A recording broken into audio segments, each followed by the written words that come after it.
In 1890, something horrible happened. Yo, what's up guys, it's Rosebeth and welcome to my channel. I hope you're fine, I hope you're great, and I hope this video finds you well. Welcome to another Thursday video. Today you're getting a Thursday video and not a Wednesday video like always. Yeah, you're getting many Thursday videos of late. Yeah. Anyway, it's because I was on business trip since Tuesday, and I just arrived, and I decided to make a video for you today. And today's topic is a little heavy. I think we should all just go and grab a drink because we want to look at the history of black people in Germany. Okay, so go put yourself that drink, hurry up, and let's get straight. All right, I got myself some tap water.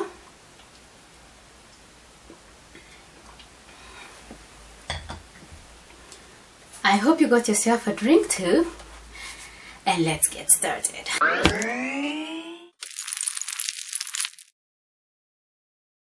So if we want to look at the history of black people in Germany, we have to start by asking ourselves the most obvious question. When was the first black person sighted in Germany?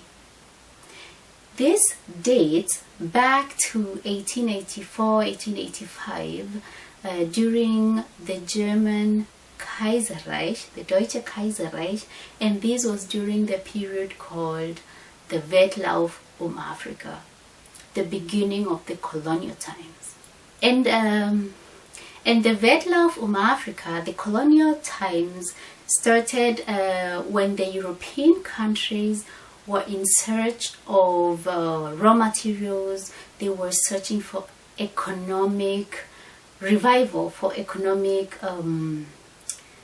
restoration, because you should remember that that was the time during or almost after the long depression of 1873 to 1896. So it was like in the middle of the long depression, and of course everyone in Europe was struggling economically. So the eager to find some refuge to save the economy was just to every European country's main focus. For Germany too, the Deutsche Kaiserreich.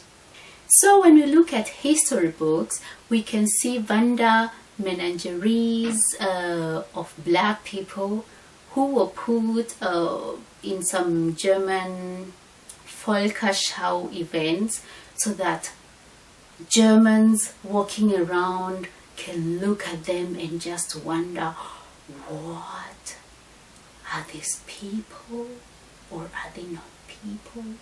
Yeah, back in the 1884 times. So the German colonial countries were mostly in the central, in the south West African, the area where there is Namibia. That's the area where the German colonies were. And from these countries, the German colonialists would send some indigenous people from those countries to Germany, either for more education as the German troop support, or also maybe as interpreters, and so on. And these were the so-called indigenous specialists.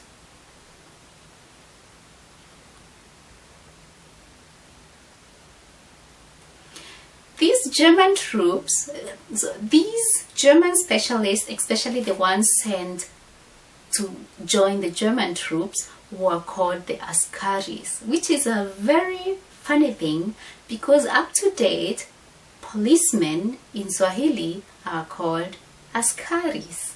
So the indigenous specialists lived in Germany, has a support system for the colonialists in the African countries, the famous.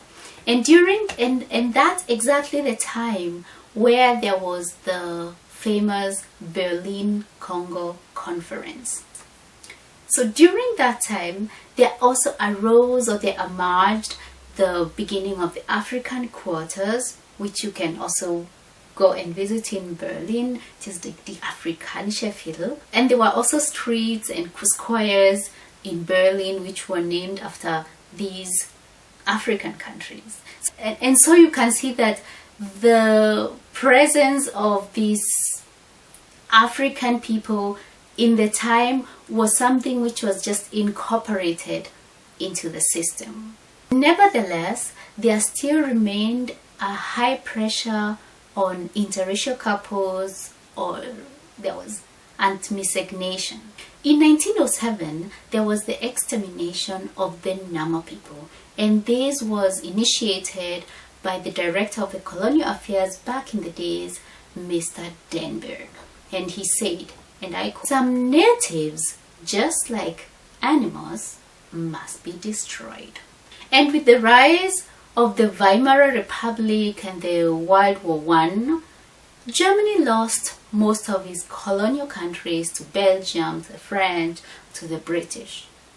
So the indigenous specialists who were in Germany at that time, and their countries were no longer under the German colony, were now advised to take the citizenship of the mandate colonial countries.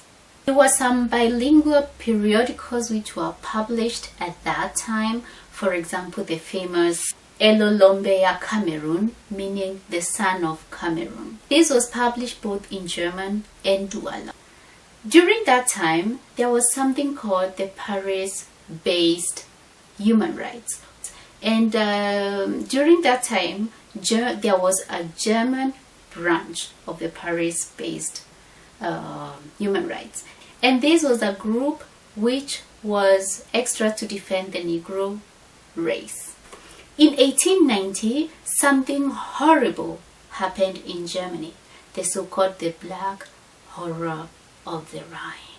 So the indigenous specialists had lived in Germany for a while now, in the African quarters. They had started families, they had started reproducing, and by like 1890 there were like 20,000 to 25,000 black people in Germany. During that time, the indigenous specialists had gotten some courtship and love affairs with the native German people, and there arose some babies which were mixed race babies. During this time, there were around 400 to 600 mixed babies, and these were the so-called Rhineland bastards.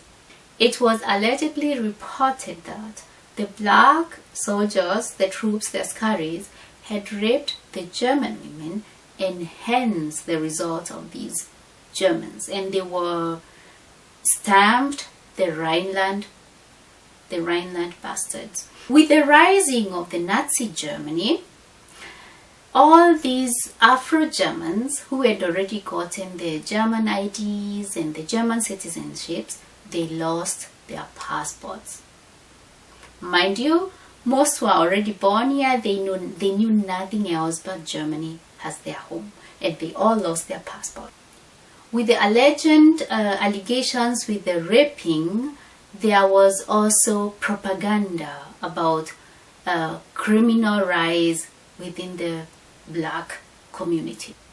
So there was, of course, a decrease in employment for the black people. So people, companies, individuals, anyone who had some work, some employment to offer, they tended to avoid giving these positions to black people because of this criminal. With the rise of this propaganda, there was an increase in segregation, there was an increase in discrimination when it came to housing, career, education, welfare, name it.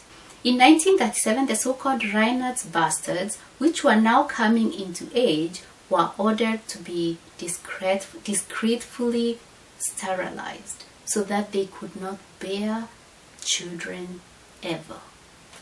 In 1940, there was also a plan to implement an apartheid-like system in Germany. Thank God this did not come into action, but it was fully planned. And then during this time, there also came the Nuremberg Law.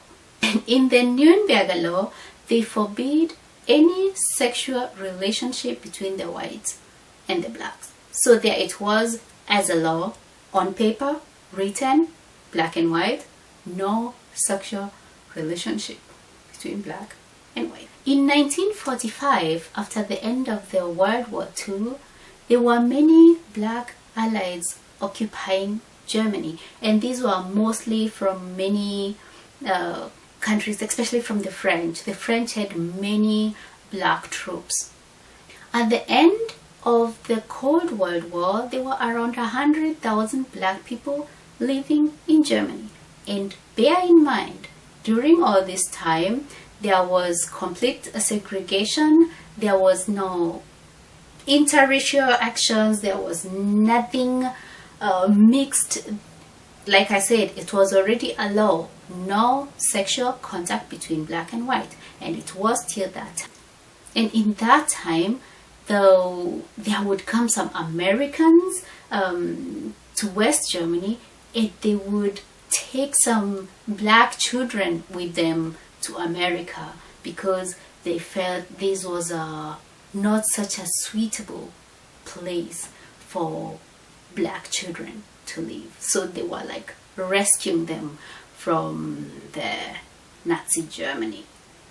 So yeah, during the Nazi Germany period of time, there was a lot of imprisonment of black people, there was examination of black people, there was mostly imprisonment. There was not such a mass examination like there was for the Jews and the Romania, because they were not so many. So the German did not feel completely responsible. So it was mostly, yeah, you know, whatever. They were classified as one, the black people, the Jews, and the Romania. They were like, you know, the lower groups, but the black people would mostly be imprisoned, yeah, and of course examinated when needed be. 1989, it's like 100 years later, 1990 comes, Germany reunites, hurrah, and here we are today. And this brings us to our last question today. How are black people in Germany today? And that we are going to answer in the next video, since this one will get a little bit too long. Thank you so much for joining me this far. If you've not subscribed, please do. If you like the video, don't forget to give me that thumbs up. Until next week, where I'm going to give you some examples and experiences that I have encountered myself in Germany, so that you may come to understand it better. Today was just all history. Next week will be more live and more updated and more personal. Till then, stay safe, stay blessed, optimistic, and till then, ciao.